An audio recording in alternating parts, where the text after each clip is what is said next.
आशू, एखाद दिवस सूड घेईन मी तुझा. चला.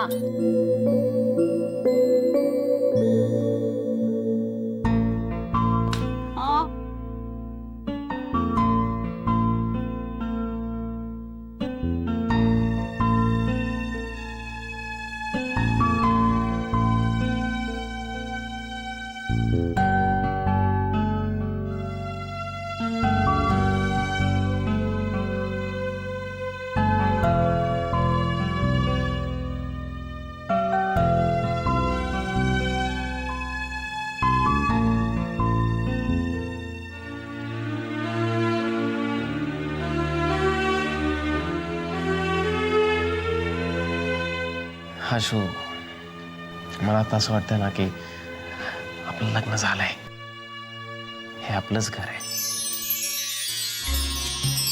आणि आपण जेवण वगैरे उरकून असे मस्त एकमेकांच्या जवळ बसलोय. तुला जरी असं वाटत असलं तरी मला घरी जायला हवं. खूप उशीर झालाय. थांब ना आशू, प्लीज. आज नको ना, पुन्हा कधीतरी थांबे. आशू, तुला कळत कसं नाही का? नेहमी असं बाहेर भेटायचं, कुठेतरी रस्त्यावर, बस स्टॉपवर. आशू, असा एकांत कधीतरी मिळालाय आणि तुला जायचंय. हट्ट करू नको ना प्लीज. असं किती दिवस हट्ट करणार आहे मी आता? आता मी अमेरिकेला गेलो की मग आपण 1 वर्ष नाही भेटणार. आपण नुसते फोनवरच बोलणार, ते सुद्धा फोनचं मीटर बघत बघत. असं नको बोलू. ज्या गोष्टी पुढे जन्मभर घडायच्या त्या गोष्टींसाठी आणखी 1 वर्ष जास्त थांबलं तर काय बिघडेल? आणि 1 वर्ष आधी काय घडलं तर काय बिघडेल? तू आज ऐकणारच नाही आहेस ना माझं? जाऊ दे ना प्लीज. तू जा म्हणाला असतास तर कदाचित थांबले असते.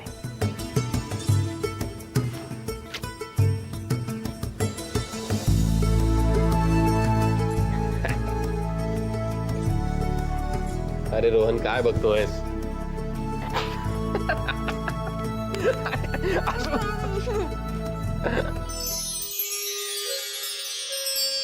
अजून किती वेळ होणार आहे तुमचं काम? आणि उपाशीपोटी काही करू नका, मी पटकन खायला आणते काहीतरी. वहिनी, मी जाते. नको, हे सगळं करायचं तूच ठरवलंस ना, मग ते अगोदर पूर्ण कर. मी आणते खायला काहीतरी. अगं, हे हॅलो एव्हरीबडी, ये. ए अमेरिकन माणसा, मराठीत बोल. हे मराठी माणसाचं घर आहे. झालं, आल्या आल्या धाऱ्यावर धरायला सुरुवात. हो ना आशू, तुझ्याकडून ही अपेक्षा नव्हती. कुणाला टोमणाय नक्की? टोमणा कसला, चोराच्या मनात चांदणं. बरं वहिनी, अजून काही काम असेल तर मला सांगा. शेवटी मी बाळाचा आत्तोबा आहे ना. नाही, काय आतो बा, इथलं काम राहू द्या. तुमच्या उड्डाणाचं काम कुठपर्यंत आलं ते सांगा. वहिनी, खरं तर माझी सगळी महत्वाची तयारी शरद दादांमुळेच झाली. म्हणजे त्यांनी जर का कागदपत्र बहिणाबाईमुळे, शरद दादांच्या बहिणाबाईमुळे शक्य होतंय म्हणून जातोयस तू अमेरिकेला. नाहीतर एकेका छोट्या कागदासाठी जालन्याला फेऱ्या मारत बसला असतास.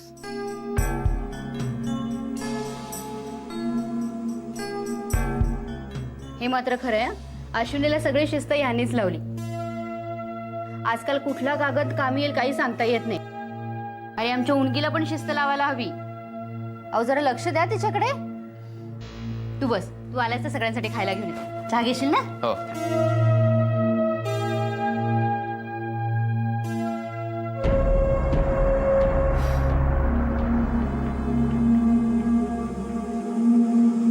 कधी डे शिफ्ट्स, कधी नाईट शिफ्ट्स, याच्यामुळे झोपेचं रुटीन खूप डिस्टर्ब होत असेल ना तुमचं? जनरली होतं, पण झोपेच्या बाबतीत मी अगदी निगरगट्ट आहे. डोळे मिटले की 10 मिनिटात झोप लागते, कधीही आणि कुठे.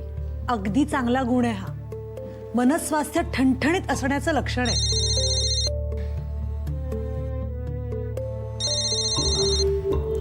Excuse me. हा आशू बोल. हो अगं येते ना. हा ठेव फोन. आशू म्हणजे अश्विनीचा फोन होता ना? हो तीच. मैत्रिणींचा कुठेतरी भटकायला जायचा प्लॅन दिसतोय काय? आशू कसली येते भटक्याला? अत्यंत संसारी कन्या आहे ती. आज तिच्या भाच्याचं बारसं आहे ना. हो, किती गोड आहे ना तिचा भाचा. त्याचं बारसं आहे आज. हळदी कुंकवाचं ताट आणलंस? दे इकडे. मी सगळं आणलंय, तू अजिबात काळजी करू नको. बघ तू अगं पण घुगऱ्या नाही आणल्यात अजून. कालपासून असते त्या घुगऱ्यांसाठी. अगं बारसं तरी होऊ दे मालविका, काय चाललंय तुझं? काय गे आधीच खाणार का भावाच्या बारशाच्या घुगऱ्या? Hi everybody. रागवलात ना माझ्यावर? काय ग किट्या, वेळेत येता येत नाही ना तुला? I am very sorry. Sorry for 2 गोष्टी. एक तर मी उशिरा आले म्हणून, आणि दुसरं म्हणजे माझ्यासोबत येताना तुम्हाला न सांगता एक पाहुणी आणली म्हणून.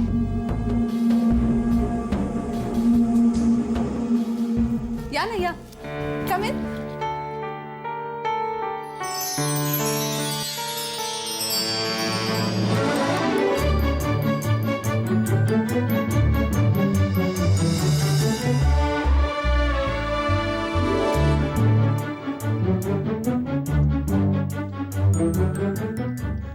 तुम्ही या ना, या. किटी ये.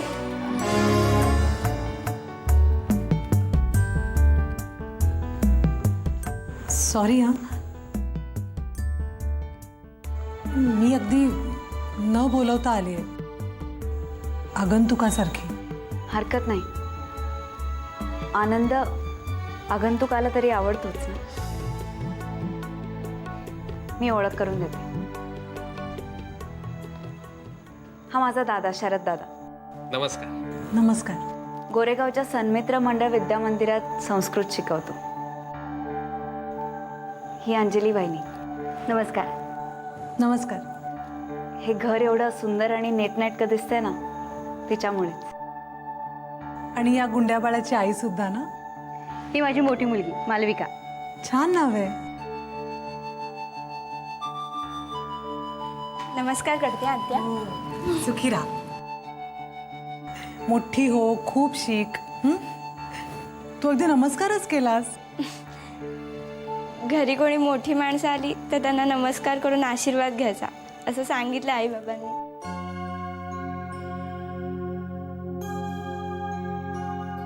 आणि हा समीर.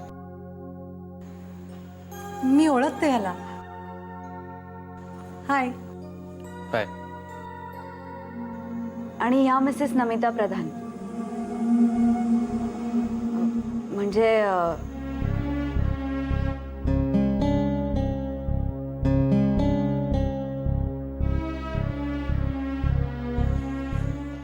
म्हणजे मी किटीची मैत्रीण, त्यामुळे माझी अश्विनीची ओळख झाली.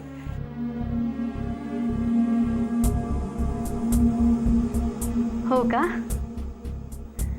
नाही पण बरं झालं तुम्ही आलात. आम्ही घरच्या घरीच करतोय बारसं. मीच घेऊन आले ना नमिता प्रधानांना. वहिनी, जरा माझ्याकडे पण प्रेमाने बघा की. म्हणजे मी प्रेमाने बघत नाही तुझ्याकडे? हा, चाबरी कुठली? चला अंजू, बारसं आटपून घेऊया लवकर. म्हणजे आम्ही पुरुष मंडळी मोकळी. काय रे समीर? नंतर चालून दे तुमचं नंदे भाऊजाईचं काय ते.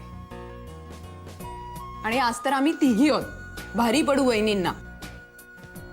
फारच बोलतेस हं किती तू आज सुरू सुरू. हा, आई गं चल ना लवकर, मला बाळाच्या बारशाच्या घुगऱ्या खायच्या. घेताना गोपा.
आत्याबाई, नाव सांगा भाच्याच्या कानात. या. दादा सांगू ना नाव? तेच ना? म्हणजे काय? तेच तेच. नक्की? आता तेच नाव ठेवायचं. खूप मस्त आहे ते नाव.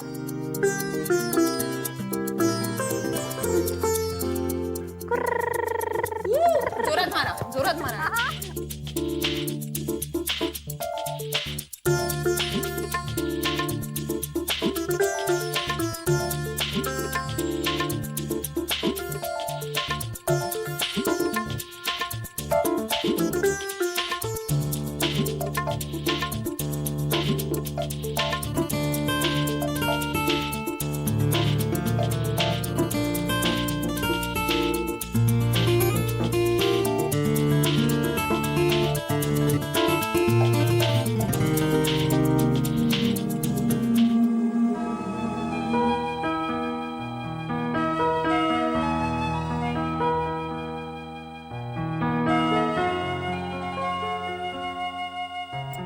हे दुष्यंतसाठी.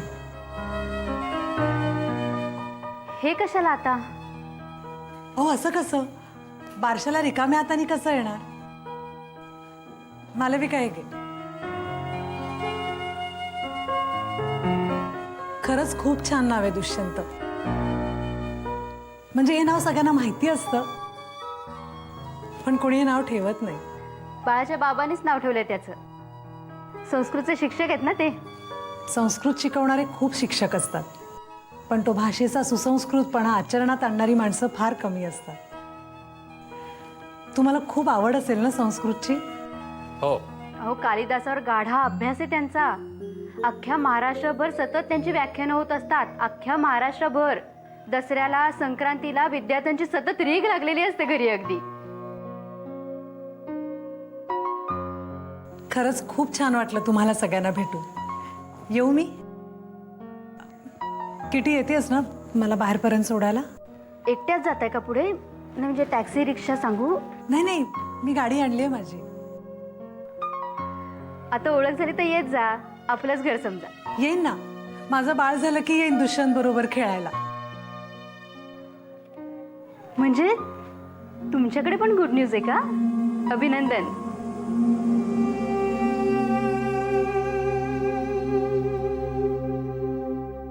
अभिनंदन मिसेस प्रधान.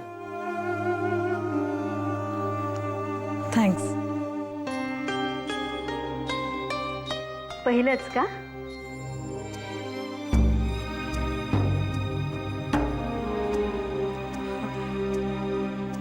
हो. चला ना, आम्ही तुम्हाला गाडीपर्यंत सोडून येतो. आशू चल ना. येते मी. नमस्कार. नमस्कार. या पुन्हा, तुमचंच घर समजा. बाय मालविका. Bye bye. चला नाही आले.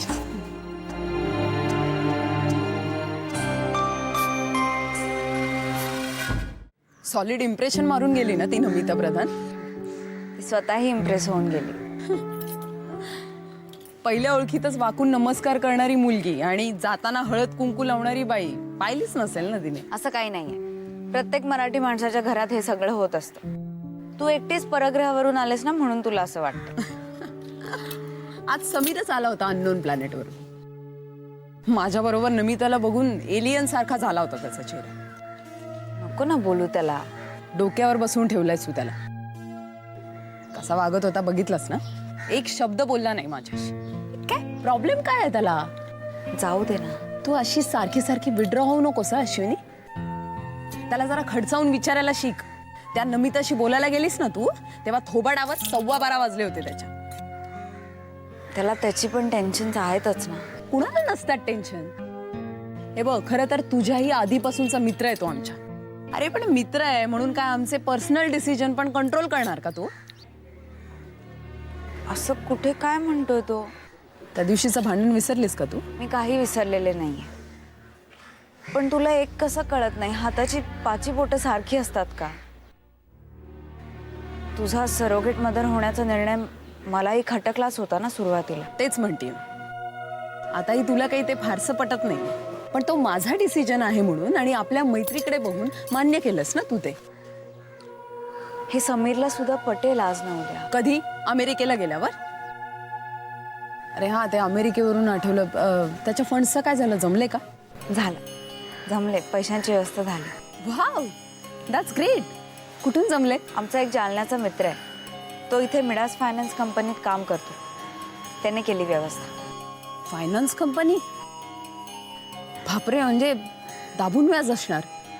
त्याने त्याचं वजन वापरून हप्ताही कमी करून दिला. अच्छा, गुड यार. चांगली ओळख आहे समीरची. किती आहे EMI? 20,000. 20,000? अगं काय करणार काय तुम्ही लोक हप्ता फेडण्यासाठी? भाऊसाहेब गेले असतील तिथे अमेरिकेला, तू काय करणार आहेस? अगं पण त्याला अमेरिकेत नोकरी मिळेलच ना. अगं नाहीच मिळाली नोकरी तर काय करणार तू? असं कसं? समीर म्हणालाय त्याला नोकरी मिळणार म्हणून. अगं तेच म्हणतेय मी. समीर काय तुला किंग एडवर्ड वाटतो? ओबामा त्याच्यासाठी नोकरी घेऊन उभा आहे की काय एअरपोर्टवर? पण मग आता काय करतील ते लोक, म्हणजे ते मिडास फायनान्सवाले? अगं काय करतील म्हणजे काय? त्याच्या गॅरेंटरच्या मानगुटीवर जाऊन बसतील, त्याची फुल वाट लावतील. गॅरेंटर लोक रस्त्यावर आलेले आहेत. कर्ज घेणाऱ्यांनी आत्महत्या केलेल्या काय वाचलं नाहीयेस कधी पेपरमध्ये? नाही, तसं नको व्हायला, नाहीतर मी मरून जाईल. तू टेन्शन नको ग घेऊस. गॅरेंटर कोण आहे? शरद दादा.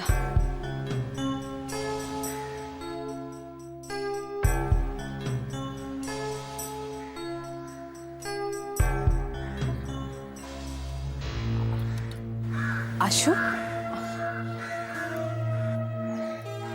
अगं आशू, अगं रडू नकोस ग.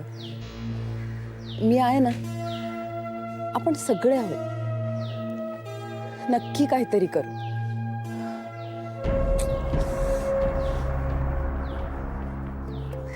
फायनान्स कंपनीकडून पैसे घेताना कुणालाच कसं कन्सल्ट केलं ते सगळं? असं काय करतो हा?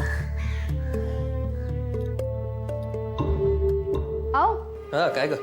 याचा खोका कुठे गेला? नेहमीप्रमाणे मालविका घेऊन गेली कशाला? त्याचा कॅमेरा करायला.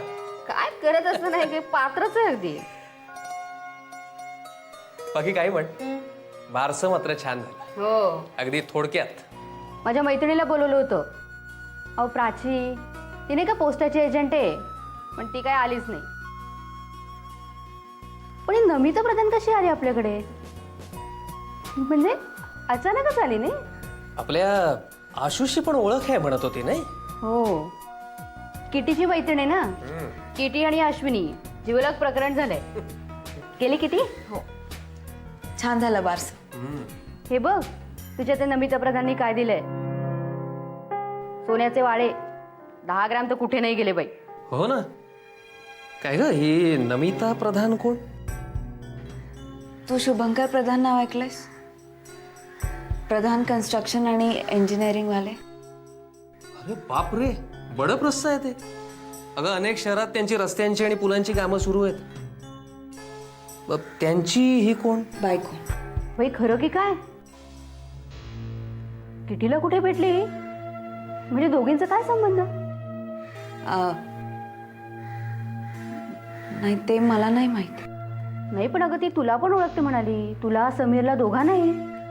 हो, म्हणजे मी एकदा किटी बरोबर त्यांच्या घरी गेले होते आणि मला एकदा त्या रस्त्यात भेटले होते, तेव्हा समीर माझ्या बरोबर होता. इतकी श्रीमंत आहे पण साधी आहे नाही. ए, कितवा महिना आहे ग तिला?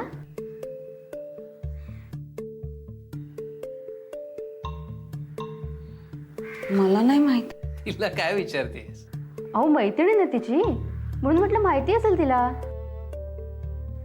तिने एवढं केलं आपल्या मुलासाठी, आपल्याला काहीतरी द्यायला लागेलच ना. काहीतरीच काय? तू कुठे जाणार आहेस तिच्या मुलाच्या बारशाला? बाई ग, इतकं घरच्यासारखं वागत होती, बोलवणार नाही का आपल्याला बारशाला? बोलवेल तेव्हा बघू आपण. अगं असं कसं? आत्तापासूनच तयारी करायला लागेल. हे एवढं काही जमणार नाही आपल्याला, पण चांदीचे वाळेने तर बिनल्या तरी घ्यायलाच लागतील ना. कळलं का आशू? असा पैसा जोडून संसार करावा लागतो. नको, हिच्या वाट्याला असं काही यायला नको. एखादा दागिना घ्यावा असं वाटला तर सरळ सराफाच्या दुकानात जायचं, दागिना घ्यायचा आणि झोकात चेक फाडून द्यायचा. यासारखं सुख नाही बाईच्या जातीला. हे सुख मिळालं पाहिजे देवधरांच्या दोन्ही मुलींना.